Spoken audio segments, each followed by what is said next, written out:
everyone, and welcome to Champion Briefs News for Thursday, September 25th, 2014. My name's Joe Russell, and this week's been busy, so let's get to the news. Starting off with what's going on with the Islamic State of Iraq and Syria. Let's start off by talking about some developments that have occurred specifically dealing with Turkey and its relationship both with the West and with the Islamic State. Now, The Guardian explains on September 20th, 2014, that back in June, 49 Turkish citizens who were working in and around the city of Mosul, most of them through the Turkish consulate, were taken hostage when the Islamic State took over the city of Mosul. And for the past 3 months or so, those 49 Turks have been held hostage. And many argue that's the reason that Turkey has been hesitant to actually help the United States and join the West's coalition to fight ISIS. Because many in Turkey fear that if they were to join the West and try and fight ISIS, ISIS would begin to kill off many of the Turkish hostages who they were holding in the same way that they have the American and British hostages that are currently being held by the Islamic State. As a result, it's interesting then that these hostages were released, because it means really two things that we should think about when evaluating Turkey's role in fighting the Islamic State. First, this means that Turkey doesn't necessarily have anything preventing it now or providing a deterrent for them to join the Western coalition to actually fight the Islamic State. But secondly, and much more disturbingly, we need to ask the question of why did ISIS actually release these 49 hostages? ISIS isn't an organization who just releases hostages after a few months because they're afraid that those people may miss their families back home and they feel bad about holding hostages. No. ISIS had to get something in return from Turkey if they actually were going to release these hostages.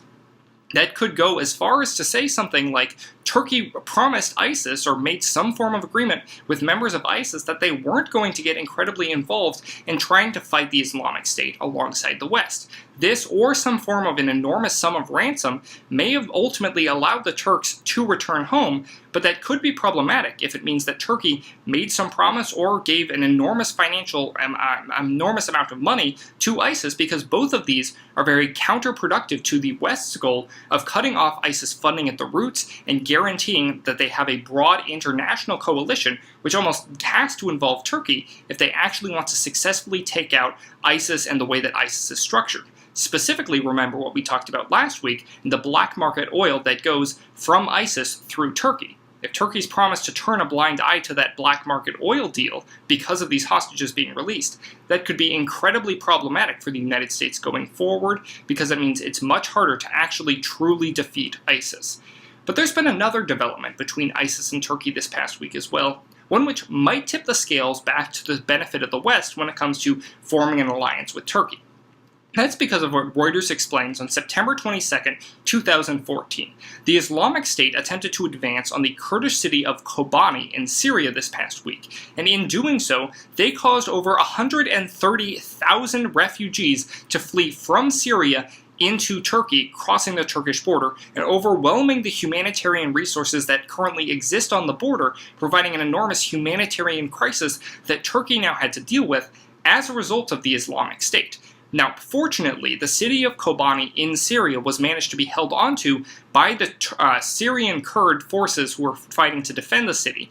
And this is the second time they've managed to do this and protect it from ISIS in the past few months. But there's another interesting development that came out of this whole attack on Kobani and the refugees fleeing into Turkey. That's something else that Turkey did that was pretty surprising to many Western observers. Reuters explains that Turkey actually prevented many of the members of the PKK, the Turkish Kurdish political party, from going from Turkey into Syria to try and help to defend Kobani and help the Syrian Kurds fight off the Islamic State.